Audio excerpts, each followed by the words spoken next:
Hello and welcome to News Express here on Global Television. I am Edikan Michael. President Bola Tinubu have reaffirmed Nigeria's strategic position in Africa as a bastion of peace, saying the nation will continue to play its role as a stabilizer on the continent. Receiving a letter of the credence from the Egyptian's ambassador to Nigeria, Mohamed Ahmed, President Tinubu emphasized the shared commitment of both countries to promoting global peace and stability through collaboration within international organizations such as the United Nations.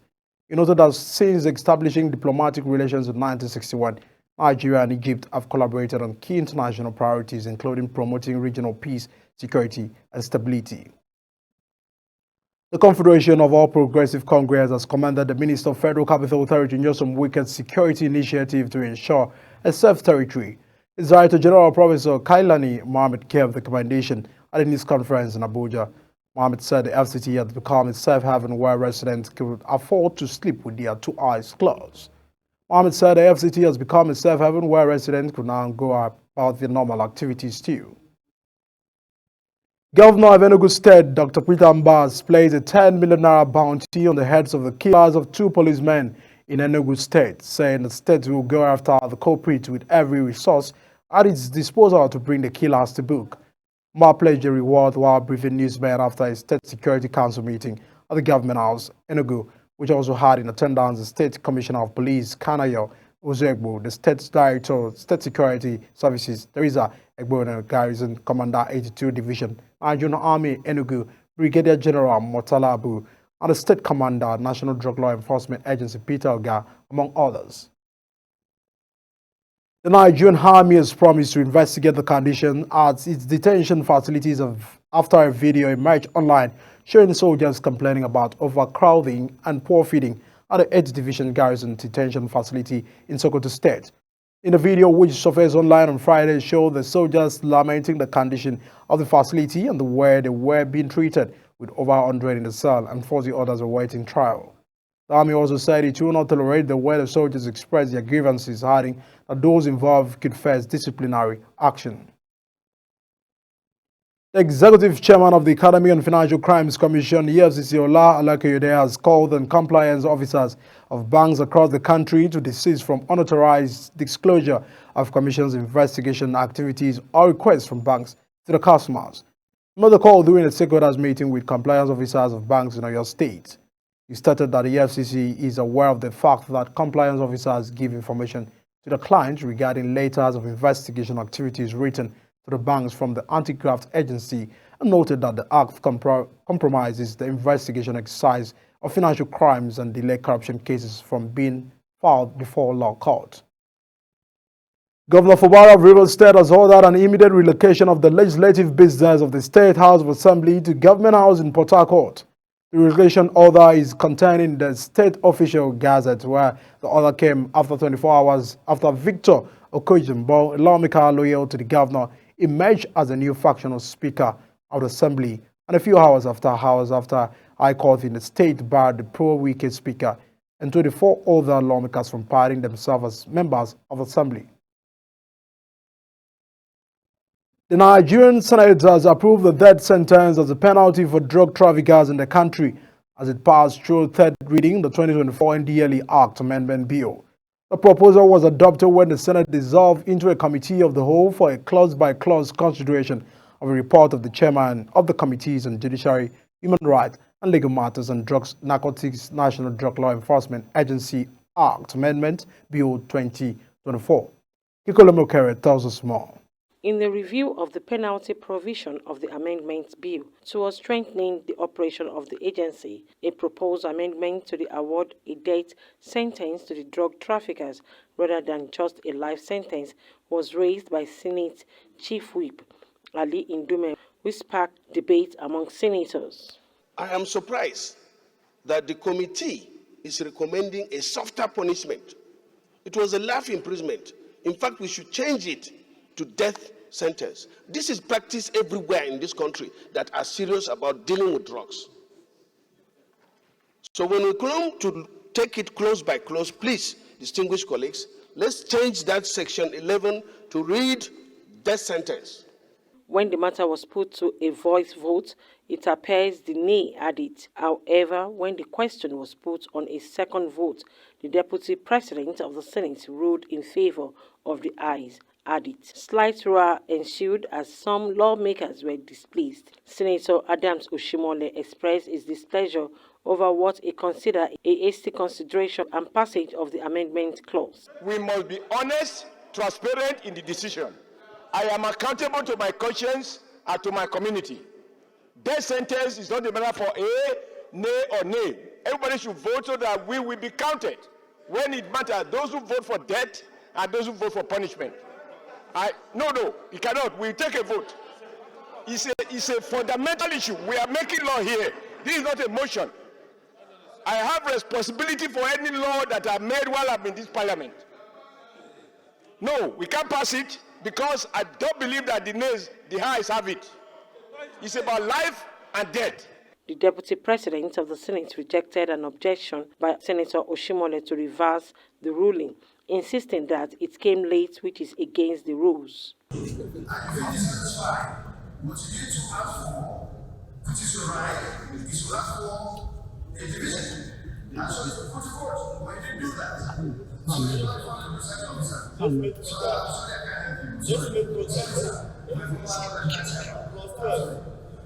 the bill was subsequently read for the third time and passed by the Senate. Kike Lomo Okeri, Global Television News.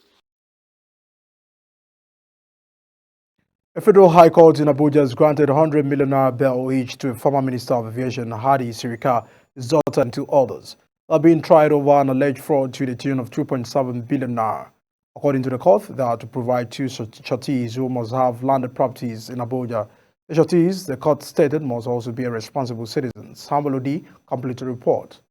The court also ordered the sureties to depose an affidavit of means and restricted the defendants from traveling abroad without its permission. Justice Orji ordered that the defendants should be remained in prison custody if they fail to meet their bail conditions, adding that the sureties must own landed properties within the Federal Capital Territory with valid titles. The counsel to the Economic and Financial Crimes Commission, Rotimi Jacobs, spoke on the bail condition granted by the court. One of the two cases filed against the former minister. So the first one is taken before his lordship here. So we are going to contend for the other one in another date. So, but the bail is at the discretion of the court.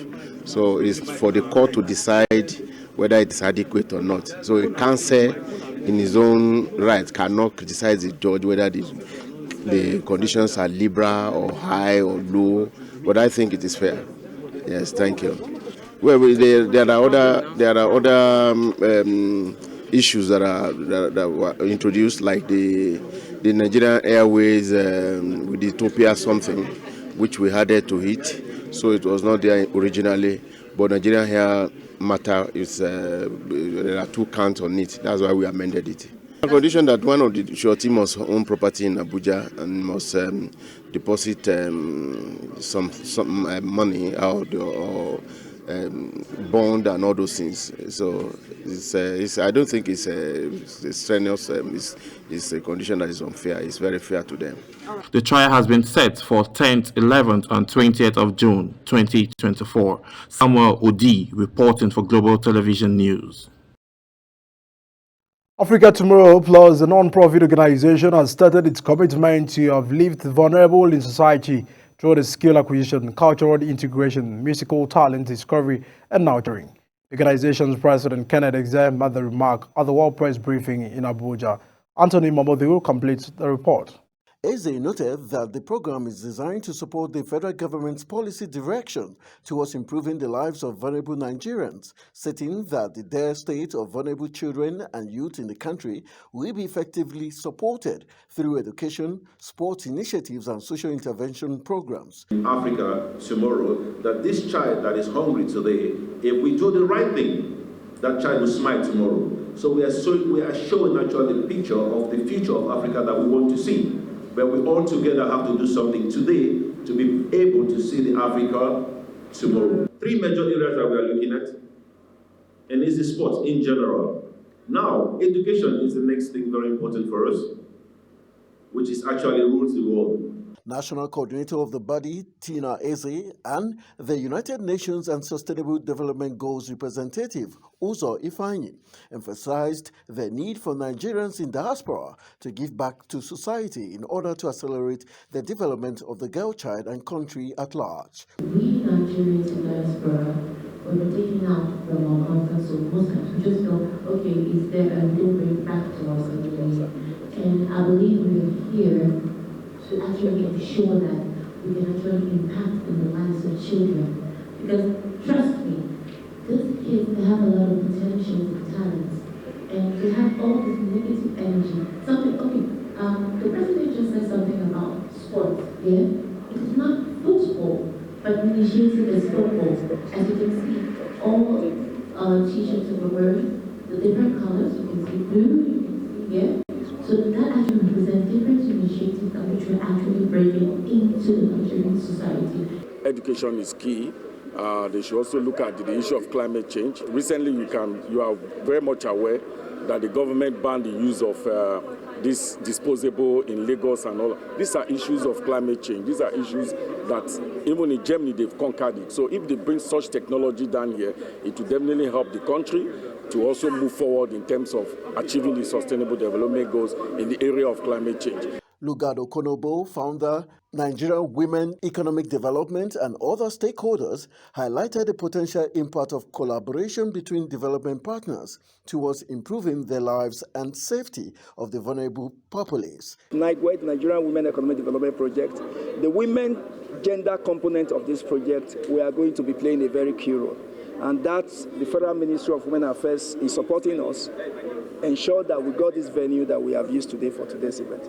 And so the conversation goes beyond there in getting several other activities that will help to fast-track the implementation of ATP's project in Nigeria. Non-governmental organizations are established with a lot of networking opportunities and meeting people at the rural level. So if non-governmental organizations are properly positioned, they will be responsible and also support the effort of the government in reducing the insecurity challenges in the country. The importance of social intervention programs for the uplifting of vulnerable populace of any society and nation cannot be overemphasized. Anthony Momodu reporting for Global Television News. You are watching News Express, coming to you live from Nigeria's capital, Abuja, on Star Times, channel 276. Kindly follow us on all social media platforms using a Global TV, NG, and other handles now shown on the screen. When News Express returns, Tinubu ordered the Central Bank of Nigeria to suspend implementation of cybersecurity levy. These and other stories coming right after this break. Stay with us.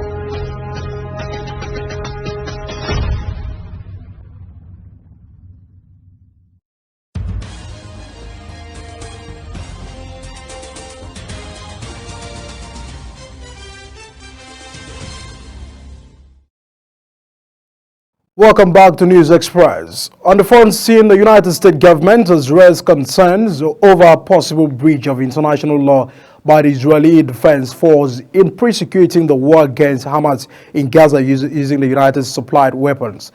The U.S. State Department, in a report submitted to Congress on Friday, noted it was reasonable to assess that those arms have been used in ways inconsistent with Israel's obligations. It, however, noted that the United States did not have complete information in its assessment and the shipment could continue. Now, a top opponent of Indian Prime Minister Narendra Modi has urged his compatriot to resist dictatorship after the country's top court provisionally released him from jail to campaign in national elections. Arvind Kejriwal, Chief Minister of the capital, Delhi, and a key leader in the opposition alliance formed to compete against Modi in the polls, was granted bail on Friday after weeks in custody. In a different press conference the day after his release, Kejriwal said the outcome of the election would determine whether India remained a democracy. And now more than 200 people were killed in the flash floods that dripped through multiple Afghanistan's provinces as authorities declared a state of emergency and rushed to rescue the injured.